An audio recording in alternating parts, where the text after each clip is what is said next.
పితా పుత్ర పవిత్రాత్మ నామమున ఆమెన్.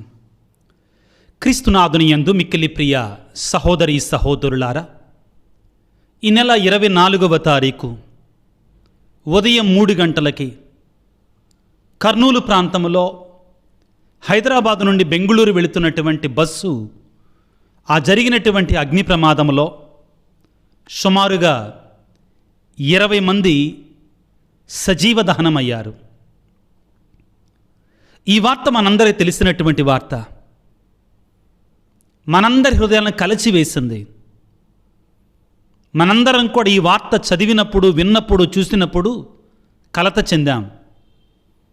ఇటువంటిది ఎట్టి పరిస్థితుల్లో కూడా జరగరానిది, జరగకూడనిది. అభంశుభం తెలియనటువంటి 2 చిన్నారి బిడ్డలు కూడా ఆ మంటలకి ఆహుతైపోయారు. అర్ధరాత్రి పూట గాఢ నిద్రలో ఉన్నటువంటి ప్రయాణికులు ఆ విధంగానే తీరని లోకాలకి వెళ్ళిపోయారు. చాలామంది ప్రశ్నిస్తున్నారు. చాలా ప్రశ్నలు మన మదిలో మెదులుతున్నాయి. కానీ నేను ఈ రోజున బైబిలు కోణం నుండి ఈ సంఘటనని ఏ విధంగా చూడాలి, ఆత్మీయంగా ఆలోచించినప్పుడు ఈ దుర్ఘటన మనకి ఏమి నేర్పిస్తుంది, మానవ సమాజానికి ఈ భయంకరమైనటువంటి సంఘటన నేర్పించేటువంటి సందేశం ఏమిటి?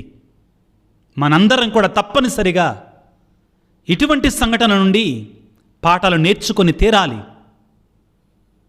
నేర్చుకోకపోతే ఇంకా మరలా ఇటువంటి ప్రమాదాలు జరుగుతూనే ఉంటాయి. పిల్లారా,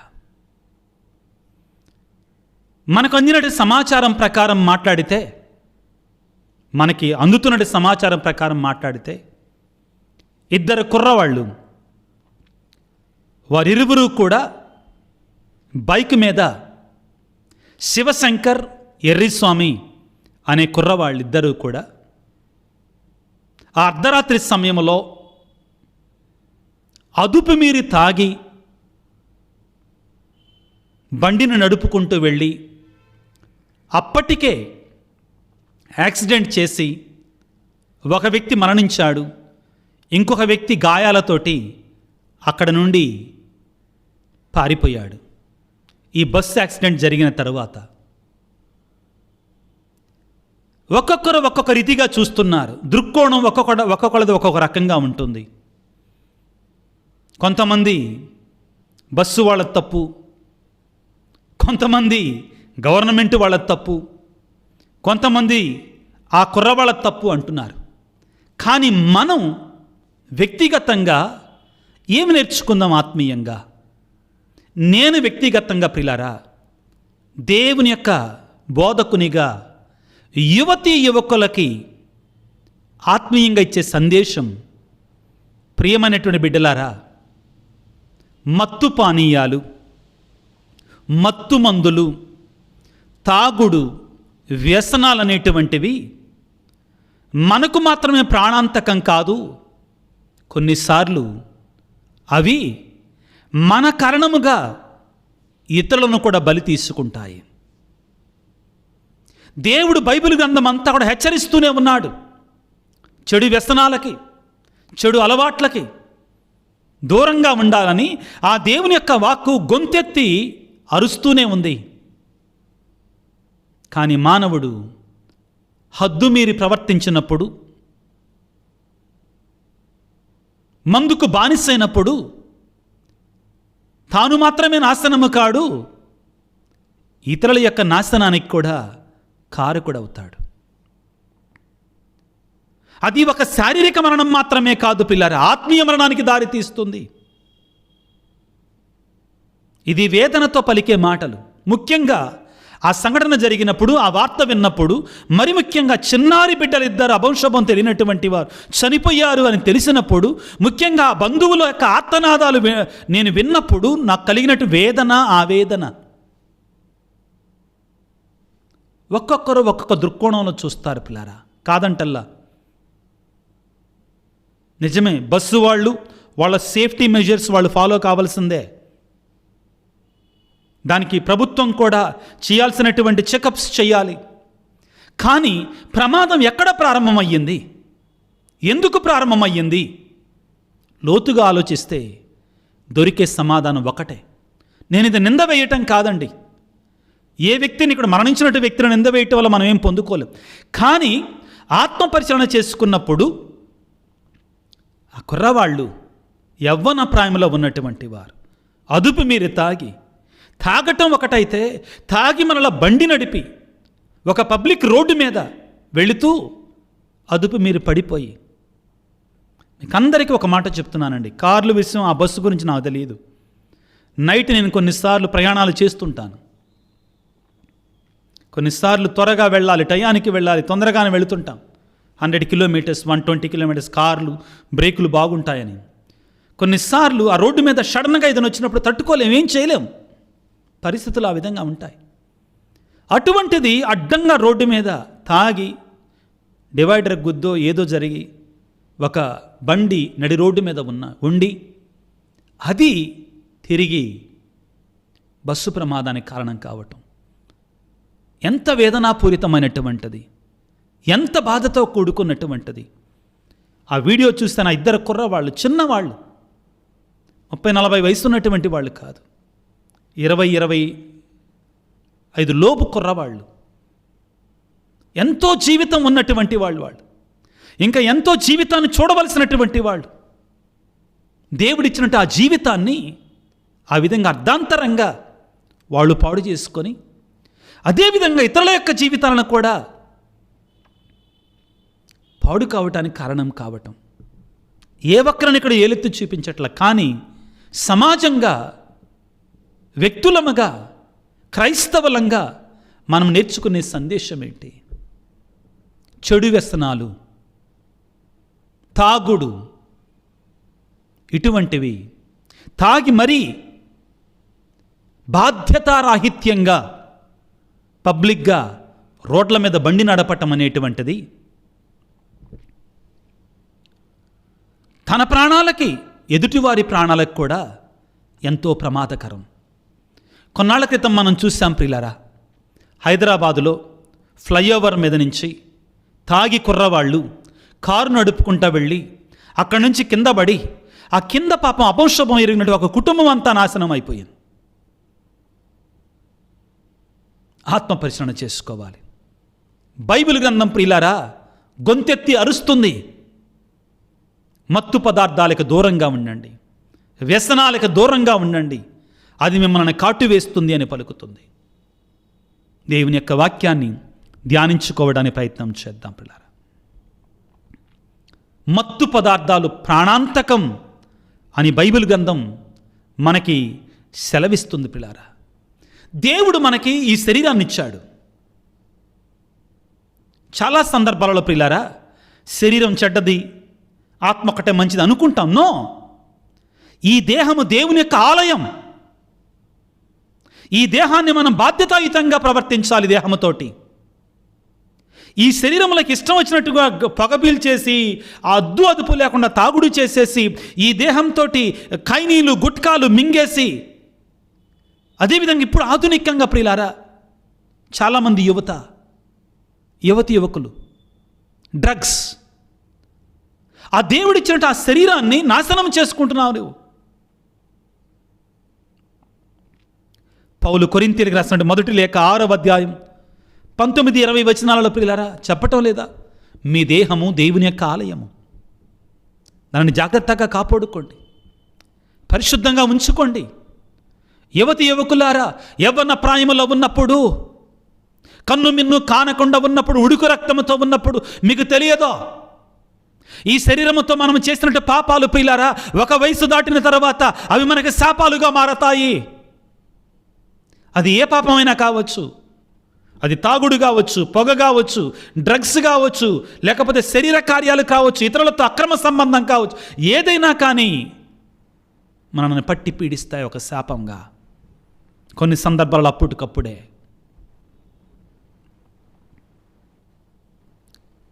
సామెతల గ్రంథము 20వ అధ్యాయము 1వ వచనంలో ప్రియులారా ఈ మత్తు పానీయాల గురించి బైబిల్ గ్రంథం హెచ్చరిస్తుంది. ఏమంటుంది? ద్రాక్ష సారాయములను మత్తెక్కి వదరబోతుతనము కలుగును, మూర్ఖులు కాని దాని మితిమీరి సేవింపరు.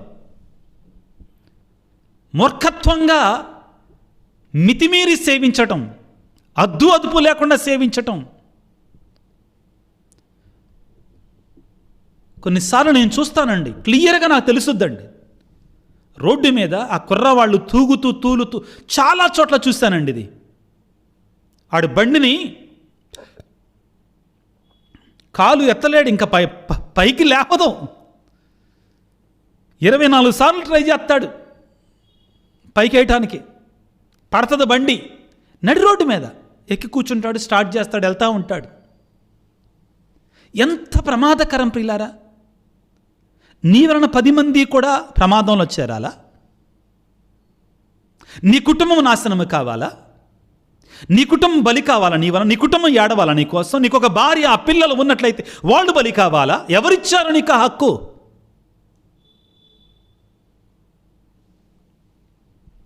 ద్రాక్ష సారాయం, వైన్ షాప్స్ వలన మత్తెక్కి వదరబోతుతనము కలుగును, మూర్ఖులు కానీ దానిని మితిమీరి సేవింపరు. చాలా జాగ్రత్తగా ఉండాలి. సామెతల గ్రంథం 23వ అధ్యాయము 29వ వచనం నుండి చాలా స్పష్టంగా చెప్తాడండి. ఇవి చాలా వినవలసిన వాక్యాలండి.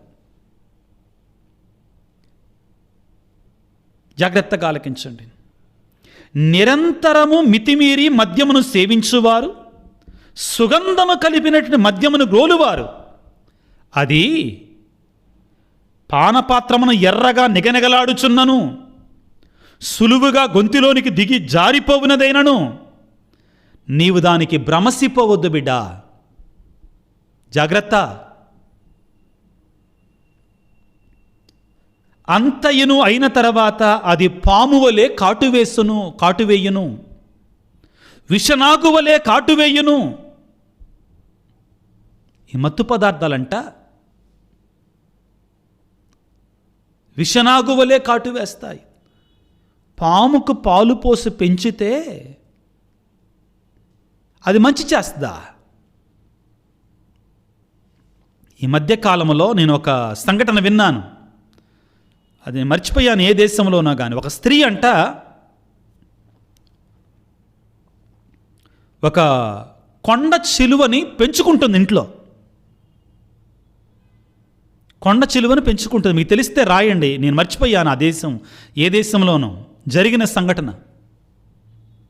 కొండ చిలువని పెంచుకుంటుంది.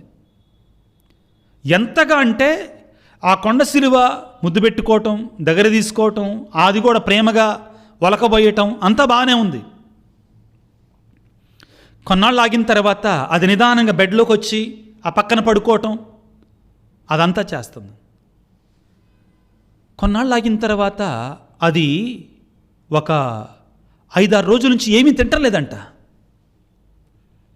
ఈ అమ్మాయి, పెంచుకుంటున్న అమ్మాయి డాక్టర్ గారి దగ్గరికి వెళ్ళి, డాక్టర్ గారండి, ఆ జంతువు డాక్టర్లు ఉంటారు కదా, యానిమల్ డాక్టర్స్, ఆమెను అడిగిందట. ఆ డాక్టర్ గారిని అడిగిందంట, నా డాక్టర్ గారండి, నా పెంపుడు జంతువు, నా కొండ సిలువ తింటల్లా ఇంకా ఏం చేస్తుంది అంటే, నా దగ్గరకు వస్తుందండి, ఇంకా దగ్గరకు వస్తుందండి, ప్రేమిస్తుంది పాపం, ఎంతో ప్రేమగా ఉంటుంది, ఇంకా ఏం చేస్తుంది, కొత్తగా నా బెడ్లో కూడా వస్తుందండి, అయితే అది నిన్ను తినడానికి రెడీ అవుతుందని చెప్పారట. అది నేను తినడానికి రెడీ అవుతుంది అని చెప్పాడట. అయినా కానీ ఆ అమ్మాయి పట్టించుకోలేదు. కానీ 4 రోజుల తర్వాత కొండ సిలువ ఆ అమ్మాయిని చింపేసి తినేసింది. తరువాత ఈ విషయం డాక్టర్ గారి ద్వారా వెలుగులోనికి వచ్చింది. ప్రియులారా, వ్యసనాలు కూడా అంతే. జాగ్రత్త. మితిమీరినటువంటి ఏది చేసినా కానీ చాలా ప్రమాదం. బైబిల్ అంటుంది, ద్రాక్ష సారాయము మత్తు మందు, సారాయి, అది పానపాత్రమును ఎర్రగా నిగనగలాడుచున్నను, సులువుగా గొంతులోనికి దిగి జారిపోవునదైనను దానికి నువ్వు భ్రమసిపోవద్దు. అంతయును అయిన తర్వాత అది పాము వలె కరచును, విషనాగు వలె కాటువేయును. ప్రియులారా, నీ కంటికి వింత దృశ్యములు కనిపించును, నీవు పిచ్చి మాటలు పలుకుదువో. జాగ్రత్త ప్రియులారా. అంటే రోజులు దగ్గర పడ్డాయి అని అర్థం. చాలా జాగ్రత్తగా ఉంటూ. ఇదిగో ఎఫెసీ పత్రిక 5వ అధ్యాయం 18వ వచనం మనల్ని హెచ్చరిస్తుంది ప్రియులారా. ఏమంటుంది? మద్యం మత్తులో తోలకండి, దానికి బదులుగా పరిశుద్ధాత్మచేత నింపబడండి. క్రైస్తవులారా, ఆత్మచేత నింపబడండి. ఈ వ్యసనాలు ఏ విధంగా తయారైతాయో తెలుసా? చివరికి చాలా బాధాకరమైన విషయం ఏంటంటే ప్రియులారా, ఈ రోడ్ల మీద ఆ బండి మీద వెళ్ళేటువంటి వాళ్ళు ఒకవేళ ఈ వాక్యాన్ని ఆలకిస్తుంటే, యువతి యువకులారా మీకే మాట్లాడేది, నా మీద మీకు కోపం వచ్చినా కానీ బైబిల్ గ్రంథం నుంచి మీకు చెప్పాల్సింది నేను చెప్పాలి. కొన్ని చోట్ల ఈ యువకులు ఆ బండి మీదకి రయ్యమని పోతూ ఉంటారు. అది ఒకవేళ స్కిడ్ అయి పడిపోయాడనుకో, వాడొక్కడే పడ్డావు, ఎదురుగా వచ్చే ప్రక్క నుంచి వచ్చేటువంటి వాళ్ళని కూడా కొట్టేస్తాడు. అవునండి, జనసాంద్రత ఎక్కువ ఉన్నటువంటి చోట, జనసాంద్రత ఒత్తిడిగా ట్రాఫిక్ ఎక్కువ ఉన్న చోట వీళ్ళు చేస్తారండి, which is very very dangerous. వ్యసనం ఏ విధంగా ఉంటుందో వినండి ప్రియులారా, పాపం ఏ విధంగా ఉంటుందో చూడండి. యాకోబు పత్రిక 1వ అధ్యాయము, జాగ్రత్తగా ఆలకించండి. ఏ వ్యక్తి అయినను పరీక్షను ఎదుర్కొనబడుచున్నచో నేను దేవునిచే శోధించబడుచున్నానని పలకరాదు. ఎలయన ఏ దుష్టశక్తి చేతను దేవుడు శోధింపబడనేరడు, ఆయన ఎవరిని శోధింపడు. ఇప్పుడు వినండి జాగ్రత్తగా పిల్లారా. తన దుష్ట వాంఛలచే తానే ఆకర్షించబడి చిక్కుపడినప్పుడు మానవుడు శోధించబడతాడు. మనమే ఆకర్షించబడతామండి, మనమే వెళ్తాం, మనం కంట్రోల్ చేసుకోవట్లా. ఇష్టం వచ్చినట్లుగా జీవించటం, చివరికి నిందను వేరే వాళ్ళ మీద పడేయటం, అది వేరే వాళ్ళ మీద నెట్టడం ఫ్యాషన్ అయిపోయిందండి మనకు. మన బాధ్యత ఏమైంది?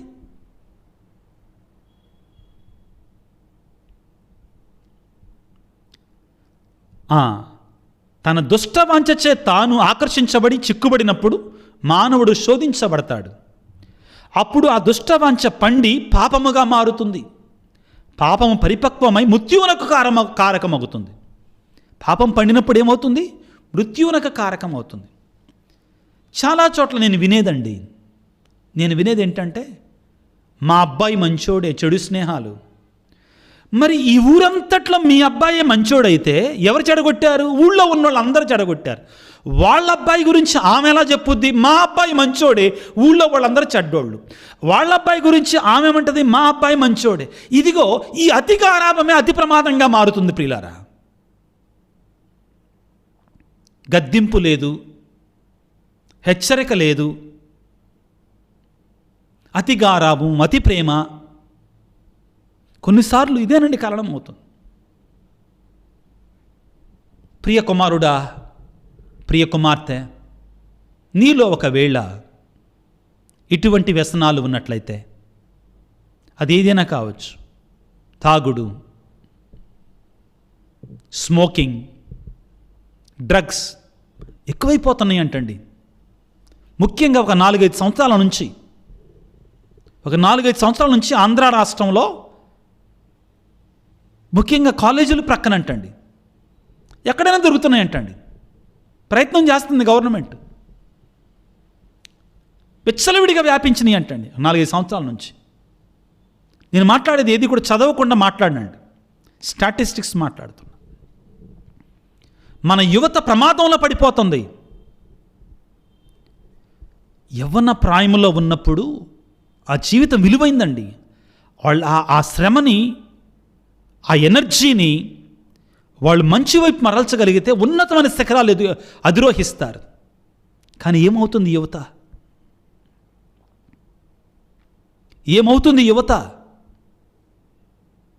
భయంకరమైన గడ్డు పరిస్థితిని ఎదుర్కొంటున్నారు. తల్లిదండ్రులారా, ఒకవైపు కన్నేసి ఉంచండి మీ పిల్లల మీద. ఏం చేస్తున్నారు, ఎలా ఉంటున్నారు? అవును, మీలో చాలామంది తల్లిదండ్రులు నాతో మాట్లాడుతున్నారు, స్వామి మా అబ్బాయి చెయ్యి దాటిపోయాడు, మాట వింటల్లా. తల్లిదండ్రులు ఎంతోమంది, మా అమ్మాయి చెయ్యి దాటిపోయింది, మాట వింటల్లా. ఒక మాట చెప్పటానికి లేదు. చిన్న మాట చెప్తాను, జరిగిన సంఘటన. నాకు తెలిసినటువంటి ఒక వ్యక్తి నాతో ఈ విధంగా చెప్పాడు. ఫాదర్ గారండి, మాకు ఒక అబ్బాయి ఉన్నాడు. అతను నేను చాలా కంట్రోల్లో పెంచడానికి ప్రయత్నం చేశాను, చాలా డిసిప్లిన్గా ఉంచాను, చాలా అంటే చాలా డిసిప్లిన్గా. అయితే ఒక రోజున ఇంటర్మీడియట్ డిగ్రీ లెవెల్, ఒక రోజున నేను వాడు ఫోన్ తీసుకొని చెక్ చేశా. ఆ మధ్యకాలంలో 4-5 రోజులు నేను కొంచెం బాగా స్ట్రిక్ట్గా ఉన్నాను. ఒక తప్పు చేశాడు, చాలా స్ట్రిక్ట్గా ఉన్నాను. వాడు ఫోన్ చెక్ చేసినప్పుడు నా గుండె తరుక్కుపోయింది. మా ఆవిడకి చూపిస్తే ఆ ఫోను, ఇద్దరం కలిసి ఒకళ్ళనొకళ్ళని పట్టుకొని ఏడ్చుకున్నామండి. ఏం జరిగిందంటే, ఆ ఫోన్లో ఇటువంటివి ఇక్కడ చెప్పొచ్చో చెప్పకూడదో కానీ కనువిప్పు కోసం చెప్తున్నాను. ఆ కుర్రోడు ఆ ప్రెషర్ తట్టుకోలేక హౌ టు కమిట్ సూసైడ్, ఆత్మహత్య ఎలా చేసుకొని సెర్చ్ చేస్తున్నాడంట. వెంటనే భార్యాభర్త తేరుకొని అప్పుడు నాతో అన్నాడు, ఫాదర్ గారండి, అప్పుడు దాకా నేను నా కుమారుని నేను మార్చాలి పట్టుదలతోటి వాడి మీద ప్రెషర్ తెచ్చాను. ఆ రోజు నుండి నా భార్య నేను నిర్ణయించుకున్నా, ఏంటంటే మనం కాదు మార్చేది, మన కుమారుణ్ణి యేసయ్యకి అప్పచెప్దాం, ప్రార్థన చేద్దాం, మన కుమారుడి కోసం ఎక్కువగా ప్రార్థన చేద్దాం. ప్రార్థన చేయటం మొదలుపెట్టారు. అప్పుడు అద్భుత రీతిగా ఆయన నాతోటి చెప్పింది, నేను అంతకుముందు మా కుమారుడి మీద ఒత్తిడి పెట్టినటువంటి సమయం కంటే కూడా నేను అతనితోటి ఫ్రీగా ఉండటం ప్రారంభించాను. బట్ ఎక్కువగా దేవుడి సన్నిధిలో మొరపెట్టుకోవటం ప్రారంభించాను నా కుమారుడి కోసం. అద్భుత రీతిగా నా కుమారుడు ఎక్కువగా చదవటం ప్రారంభించాడు, డిసిప్లిన్గా మారిపోయాడు. ఇప్పుడు I'm very happy. I have learned that it's not me but the lord has to change my son. ఇప్పుడు నేను నేర్చుకున్నాను, నా కుమారుని మార్చాల్సింది నేను కాదు, నేను చెప్పాల్సిన మాటలు చెప్తున్నాను, కానీ మార్చేవాడు ఆయనే. ఆయన మీద ఆధారపడటం ప్రారంభించాను. తల్లిదండ్రులారా, ఇది చాలా అత్యవసరమైనటువంటిది. మన పిల్లల కోసం మనం ప్రార్థన చేయటం. చాలామంది తల్లిదండ్రులకు వాళ్ళకే సమయం లేదండి, వాళ్ళ లోకంలో వాళ్ళు ఉంటున్నారు. అందరంటలా పరిశీలన చేసుకోండి, ఎక్కడ లోపాలు ఉన్నాయా మనలో? మన పిల్లల విషయంలో ఆదర్శం ఇవ్వటంలో వెనకబడుతున్నామా? ఆత్మపరిశీలన చేసుకోండి. పిల్లల్ని పెంచేటప్పుడు కూడా అతిగా ఆరాపం చేసి పాడు చేస్తున్నామా? ఆత్మపరిశీలన చేసుకోండి పిల్లారా. ముఖ్యంగా పిల్లారా, నీ చెడు వ్యసనం ఇతరుల వినాశనానికి దారి తీయకూడదు. నేను విచారణలో పనిచేసినప్పుడు ఎన్నో చోట్ల చూశాను. ఒకరోజు నా దగ్గర కూడా వచ్చారు ఒక తల్లి, జస్ట్ 23-24 ఇయర్స్. ఈ సంఖ్యలో ఒక పిల్లోడు, ఈ సంఖ్యలో ఒక పిల్లోడు, పాప వేసుకుని నా దగ్గరికి వచ్చింది. ఏమమ్మా? నా భర్త చనిపోయాడు సార్. ఎలా చనిపోయాడు? తాగి తాగి తాగి చనిపోయాడు. ఏమండి, నీ వ్యసనం నీ కుటుంబానికి శాపంగా మారుతుంది. నీ వ్యసనం, నీ ఎర్రి పుంతలు తొక్కటం, ఆ బండిని నడపటం, తాగటం, బండి నడపటం ఇతరులకి శాపంగా మారుతుంది. ఎవరిచ్చారా హక్కు? దేవుడు ఇవ్వలేదా నీకు ఆ హక్కు?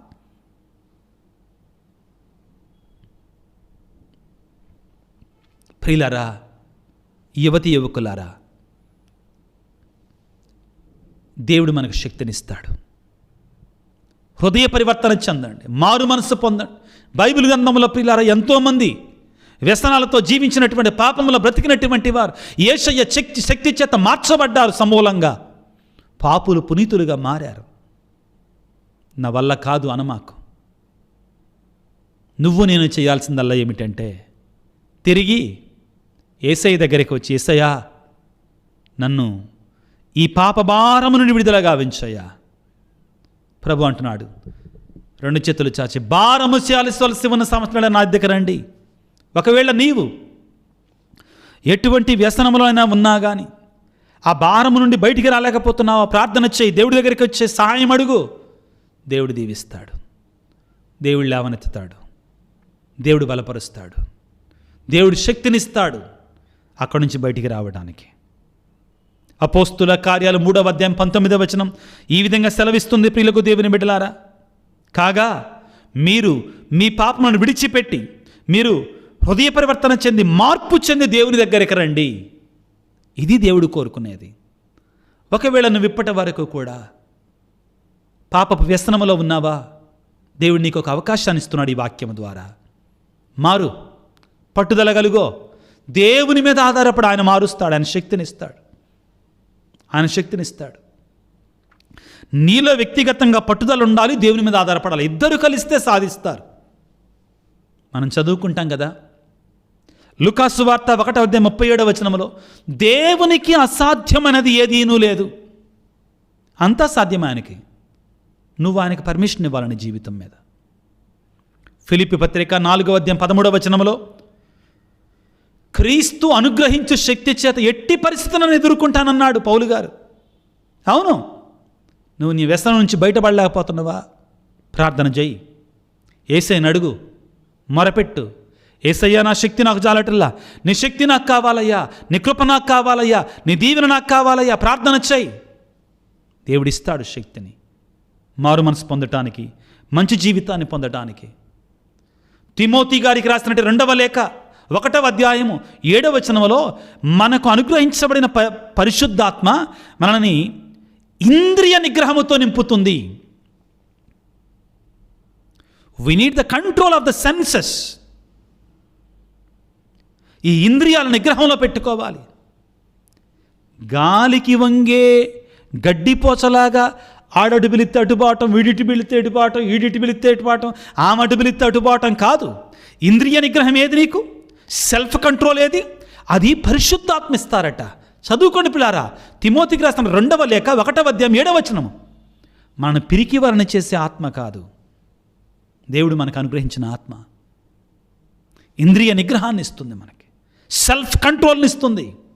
ఈ శోధన నుండి, ఈ వ్యసనాల నుంచి బయటపడటానికి మనకు శక్తినిస్తుంది, మార్గాన్ని చూపిస్తుంది, బలపరుస్తుంది, దృఢపరుస్తుంది. ప్రభువుని వేడుకుందాం. యువతి యువకులారా, ప్రేమతో చెప్పే మాటలు ఇవి. మీరు, మీ జీవితం విలువైంది, మీ జీవితం అమూల్యమైంది, మీరెంతో సాధించగలరు. దేవుడు మీలో నిబిడీకృతంగా ఎన్నో శక్తులు ఉంచాడు. Lot of talents God has given to you. మీరు కొంచెం కాన్సన్ట్రేట్ చేయగలిగితే చాలు, ప్రపంచాన్ని జయించగలుగుతారు. దేవుడు మీలో అది ఇచ్చాడు. మీ శక్తిని, మీ ఎనర్జీని నెగిటివ్ సైడ్ కాదు వాడాల్సిందే, పాజిటివ్ సైడ్ వాడాలి. నెగిటివ్ సైడ్ సైతాను వాడతాడు, సైతాను ట్రై చేస్తాడు, లాక్కి వెళతాడు. సాతానుడు గర్జించు సింహములాగా పొదల మాటలకు ఎవడు దొరుకుతాడని ఎదురు చూస్తున్నాడో.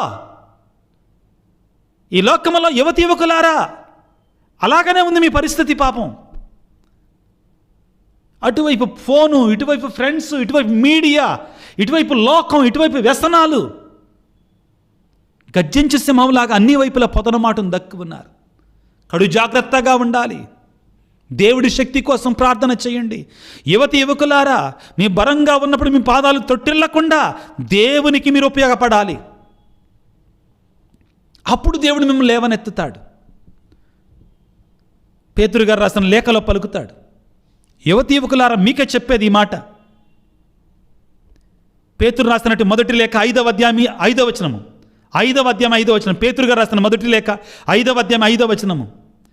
యువతి యువకులారా, మీరు అట్లే మీ పెద్దలకు విధేయులై ఉండు, మీరందరూ వినయము అని వస్త్రమును ధరించండి. యువతి యువకుల గురించి మాట్లాడుతున్నాడు. ఏలైనా దేవుడు అహంకారాలను ఎదిరించి వినయము గల వారిని కటాక్షించినప్పటికీ యువతి యువకులతోటి ఏమంటున్నాడు? శక్తివంతమగు దేవుని యొక్క హస్తమునకు వినమ్రులు కండు, యుక్త సమయమున ఆయన మేము ఉద్ధరిస్తాడు, లేవనెత్తుతాడు. మీ భారమును ఆయనపై వేయండి, దేవుడు లేవనెత్తుతాడు. Don't feel bad. My dear young people, Jesus is your friend. ఆడు నా ఫ్రెండ్గా ఉంటలా, వీడు నా ఫ్రెండ్గా ఉంటలా, ఏమో నా ఫ్రెండ్గా ఉండట్లా, వాళ్ళతో పాటు ఈ తప్పు చేస్తేనే ఫ్రెండ్గా ఉంటారు, వాళ్ళతో పాటు తాగితేనే ఫ్రెండ్గా ఉంటారు, వాళ్ళతో శరీర కార్యాలు చేస్తేనే నన్ను కలుపుకుంటారు, లేకపోతే నన్ను. But Jesus is there for us. Jesus is the best friend and the most powerful friend for us. ఆయనని స్నేహితునిగా ఉంచుకో. వాళ్ళు నిన్ను మోసం చేస్తారు, వాళ్ళు నిన్ను మోసం చేస్తాడు, ఆయన నిన్ను మోసం చేయడు.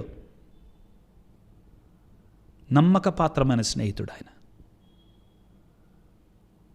ప్రియమైన యువతి యువకులారా, దేవుడు మిమ్మల్ని దీవించాలి, మీ ద్వారా గొప్ప కార్యాలు చేయాలి, మీరు మహోన్నతమైన శిఖరాలు అధిరోహించాలి.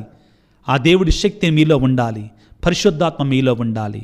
ఇది నా యొక్క ఆకాంక్ష కంటే కూడా నా యొక్క మనఃపూర్వకమైన ప్రార్థన, దీన ప్రార్థన. తలలు వంచి ప్రార్థించుకుందాం. సర్వశక్తిమంతుడా, సర్వోన్నతుడా, ప్రేమామయుడా, నీకు స్తోత్రాలు, వందనాలు. ఆధునిక ప్రపంచంలో ఉన్నటువంటి యువతీ యువకుల కోసం ప్రార్థిస్తున్నాను. దీవించండి నా తండ్రి, ఆశీర్వదించండి. ముఖ్యంగా ఎవరైతే దారి తప్పిపోయి ఉన్నారో, తప్పిపోవటానికి సిద్ధముగా ఉన్నారో, వ్యసనాలకి, పాపానికి బారి పడటానికి సాతాను చేత లాగివేయబడుతున్నారు తండ్రి, వారిని కాపాడండి.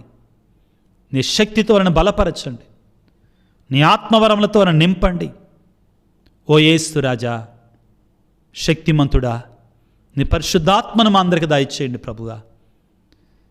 మాలో ఒకవేళ అలవికానటి వ్యసనాలు ఉంటే నీ పరిశుద్ధాత్మ శక్తితో మేము వారిని జయించి నీకు ప్రియమైన బిడ్డలుగా జీవించే కృపను మాకు దయచేయండి.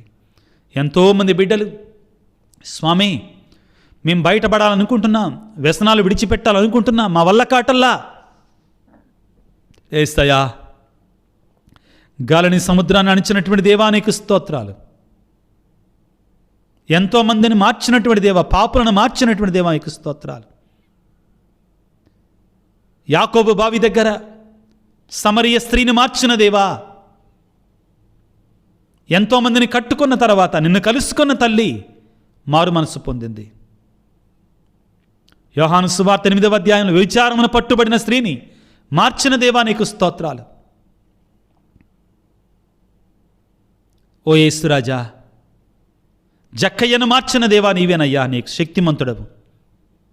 ఈనాడు ఎవరైతే బిడ్డలు మారాలనుకుంటున్నా, నేను దేవా నాకు శక్తి కావాలి అనుకుంటున్నారు, వారందరిని దీవించండి తండ్రి, ఆశీర్వదించండి. నీ శక్తితో నింపండి నాయన, నీ మహాకృప చేత వారిని బలపరచండి. పాపము నుండి వారిని సంరక్షించండి, వ్యసనాల నుంచి వాడు విడిపించండి, సైతాన్ కబంధ హస్తాల నుంచి వారికి విమోచన దయచేయమని మా నాథుడైన క్రీస్తు ద్వారా వేడుకొనుచున్నాము తండ్రి, ఆమెన్. ప్రభువు మీతో ఉందురుగాక, మీ ఆత్మతో ఉందురుగాక. సర్వశక్తి గల సర్వేశ్వరుడు పిత, పుత్ర, పవిత్రాత్మ మిమ్ము మీ కుటుంబాలను చల్లగా దీవించి ఆశీర్వదించి కాపాడుదురుగాక. God bless you. దేవుడు మిమ్ము దీవించుగాక. ఆమెన్.